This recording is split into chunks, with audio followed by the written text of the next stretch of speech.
Make sure you stick around to the end of this video today. I'm not joking.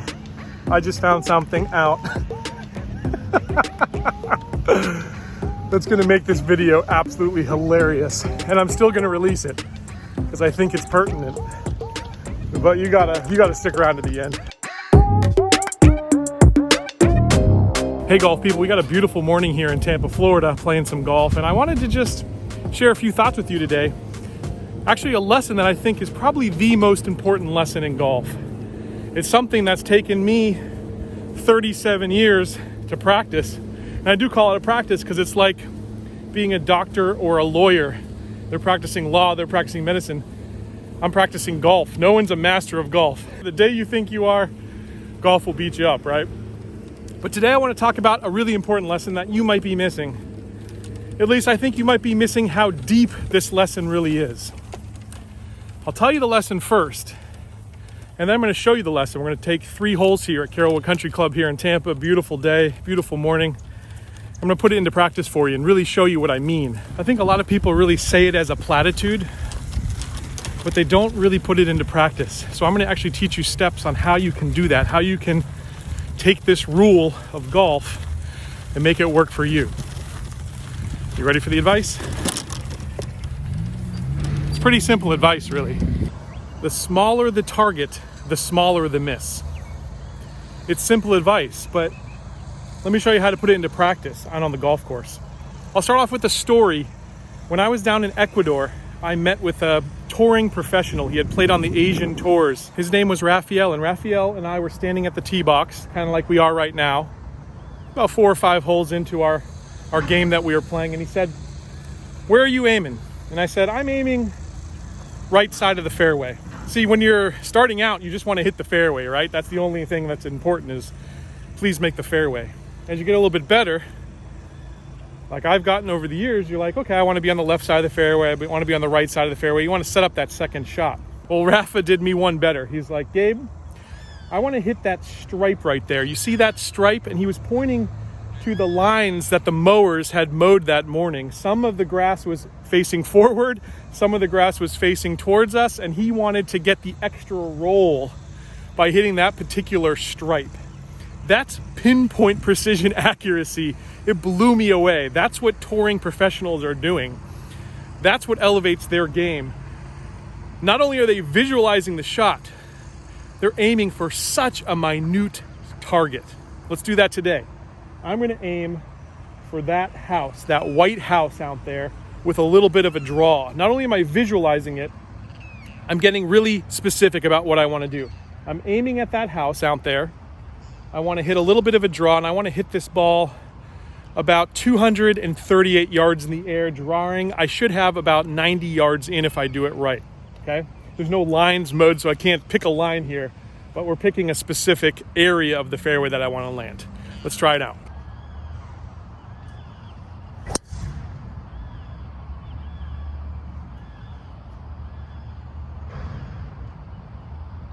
Ooh, that's long.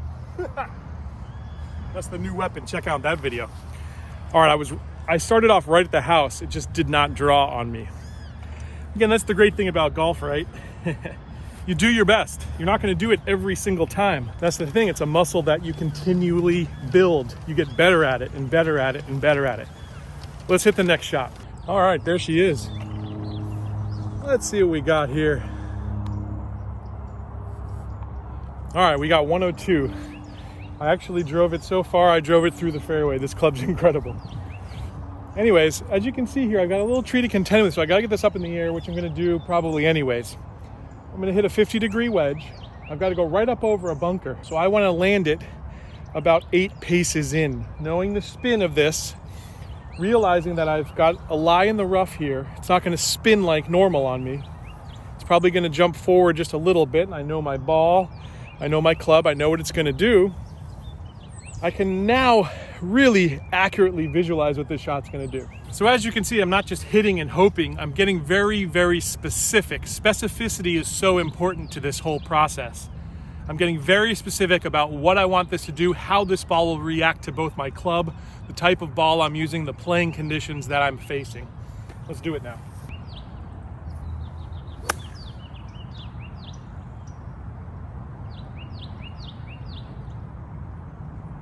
All right, let's go check it out. All right, now I came up a little bit short here, and this is where the next level comes in. It's the mental fortitude. All right, you visualize the shot, you had everything, you just didn't quite execute it.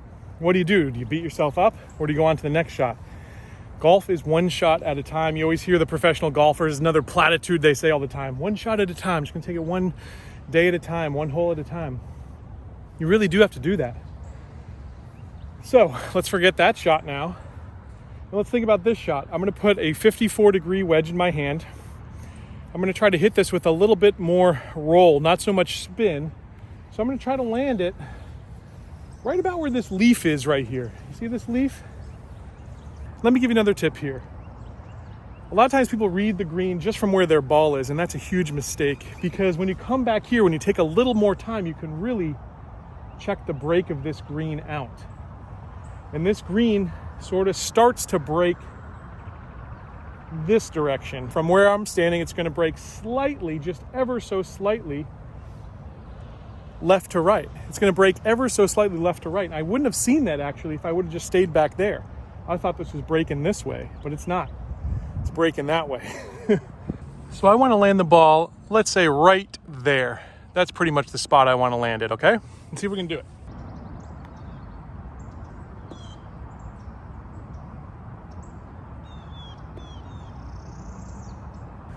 You can knock that one in with a wedge.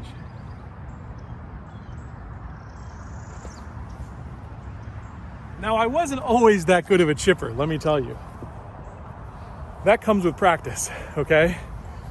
But it also comes with visualizing what that ball's gonna do once it hits the ground and thinking through that entire shot.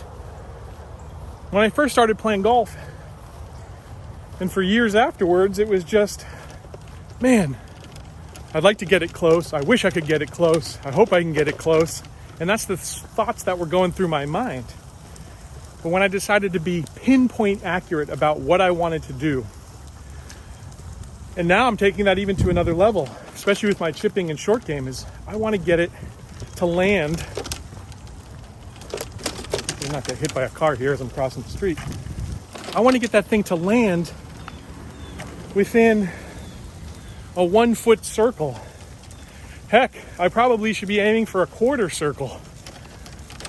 Again, I said this is a practice, right? All right, we're coming up to a par 3 here. Now, I've never had a hole-in-one in my entire life. First of all, I'm gonna put a positive thought in my mind and say, yeah, I'm gonna hit a hole-in-one today. I've been saying that lately, and let me tell you, I still haven't had one, but my balls have been a lot closer. I've made a few more birdies. Okay, as I'm looking through here, I'm looking at the flag. The flag's moving a little left to right, just a gentle breeze, so I know it might push the ball just slightly. I've got 133.4 adjusted for slope, which is why I always recommend a rangefinder adjusted for slope, especially if you're not in a tournament play. There's no reason not to use that function. Get it as accurate as you possibly can. Heck, the PGA Tour is starting to use these now, so there's no reason why we can't. Okay, so 133.4, that's gonna be a nice, smooth 9-iron for me. Nothing really to contend with. There's bunkers on both sides of this hole, but if I hit a good shot, they shouldn't come anywhere near into play. So just gotta think about landing this thing close. Knowing my 9-iron, I need to land it about 6 feet in front of the hole, maybe 5 feet. It's gonna take one hopping in. Let's see if we can do it. It'd be cool if you watched me hit a hole-in-one, wouldn't it? Right at it. Ah, short again. Well, guys, not a hole-in-one today. It was right on line, though. Just a little bit short again. So, that's something I got to think about today. I'm coming up short. So maybe I got to put a little bit more on the club. Maybe I've got the club down a little bit. You got to make those adjustments early and often in a round. That's the other thing. A lot of times people go in saying, oh, I can hit this club this yardage. This is my 145 club. This is my 155 club. But from day to day, that might change. You got to look at that out on the range, the beginning of the day out on the range, and see how you're actually swinging the club. Maybe you're not. Take a rangefinder to the range. I see almost nobody ever do that, and it's so beneficial. See how you're hitting it that day. All right, let's try to get up and down here. Again, that was right at it. Just a little bit short. All right, we're more like 20 yards short here. Now that I'm up here, I feel the wind coming at me a little bit more.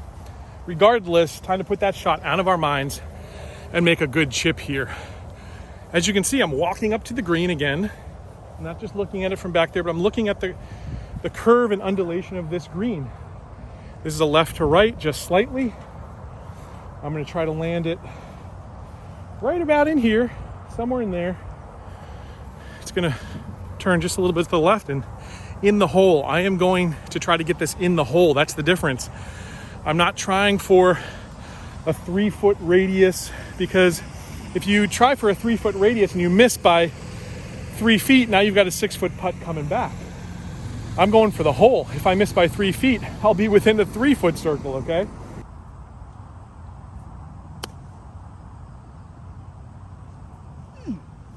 Whew. It was right at it, right? I didn't quite land it exactly where I wanted it to. Bounced forward a little bit, but still not bad.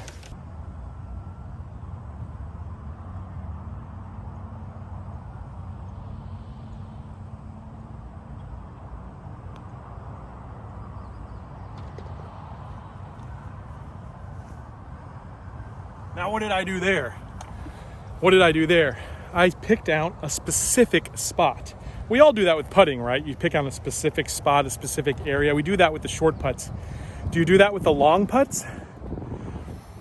We're about to go to a par 5. Hopefully I have a long putt because I want to show you this.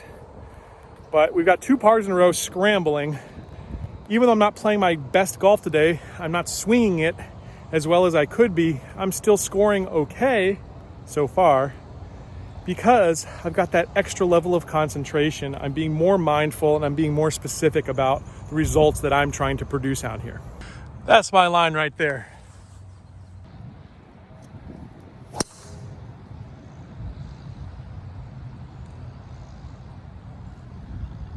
All right, we found the fairway. That's the first step on a par 5, but what's more important probably is that second shot that's coming up right now. I want to think about what's up there, what's in front of me. So I'm actually looking at the flag and seeing I do want to be on the right side of the fairway. I know the wind is pushing this way as well. As you just saw on the shot tracer, my ball pushed a little right there. So I'm going to aim at a specific tree out there, which is going to be that big tall tree you see right out there, the tallest one in front of me. That's going to be my line. I'm going to hit a slight kind of a fade type swing and let the wind do the rest of the work. We'll see if we can make it happen. That was exactly the line I wanted. Exactly the line I wanted. Sometimes that just works out.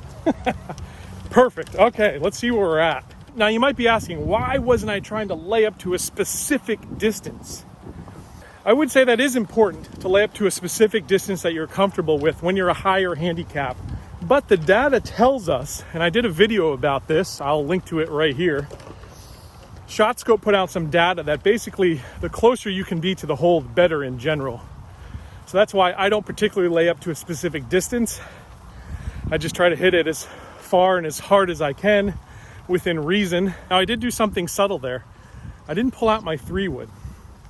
Why didn't I pull out my 3-wood? Because in that case, I was more interested in the line than the distance. But in general, as you become a better golfer, it's just better to be closer to the hole. The data is very clear about that. So yes, if you're a high handicapper, definitely think about a distance that you can get to. Hit the flag with your rangefinder and try to find out if you can get to 100 yards, 90 yards, whatever that comfortable number is for you. Again, here I was more concerned with the line, and this line was absolutely perfect. Now, let's get it close. All right, I've got 123. I'm going to go ahead and hit a 9-iron here because I know that's a 1-club wind. We've established that based on the last couple of holes we played. I also know it's going to go leaking a little bit to the right, so I'm going to play just about 2 degrees left of center.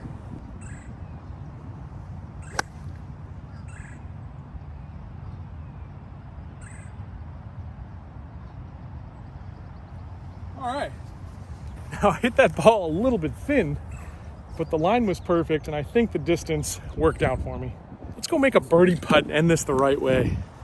So this is a really interesting putt here because it's going to break one way when I first putt it, and then it's going to break, I can see from here, it's actually going to break the other way, even on a short 12-footer like this.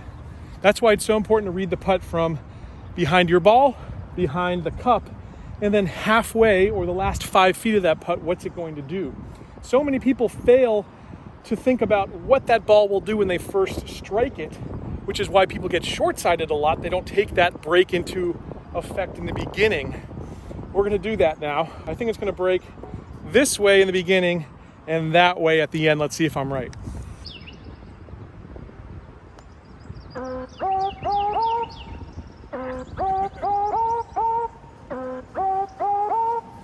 We were right, we just didn't execute. I'll take a par here.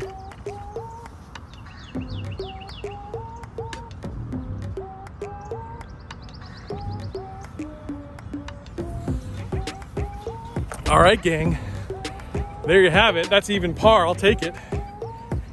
I would have liked a birdie there. That would have been nice to finish 1 under, but hopefully this gave you a few tips, a few things to think about. That's all I wanted to do this morning with you, is to really get you thinking. I hope you start to play a little bit better golf. I hope you start to narrow that target, to narrow the miss. And I hope you start to think through every single aspect of the game in order to do that. If you do, I think you'll drop a few strokes this year. All right, guys, you're not gonna believe this. I started thinking to myself, why am I coming up short on everything? I'm on the exact line I wanna be, just keep coming up short. And then I thought about it. I thought about when I picked up this rangefinder today, it was out of focus, and I know I had just set the focus last Wednesday when I played it and shot my last video. The Sim 2 versus STZ battle we had on course. That was an awesome battle, but this thing was out of focus. I'm like, what? So I started to think to myself, what if my kids grabbed my rangefinder and were messing around with it? They do that all the time. They get daddy's stuff, it's fun. I got little ones. It's fun to play with things. Well, lo and behold, they did. They must have, at least. They set my rangefinder to meters. Guys, have you ever played with a rangefinder on meters if you're used to playing it on yards? No wonder I was coming up short. Anyway, I thought that was pertinent to the video because it all is about concentration, awareness, and being very, very specific. I thought you'd get a laugh out of that. Anyways, guys, I hope you enjoyed the video. Hope you learned something one way or the other today. Learn from my stupid mistakes. That's what makes life fun, isn't it? I'll catch you back here next week on another edition of Let's Play Through.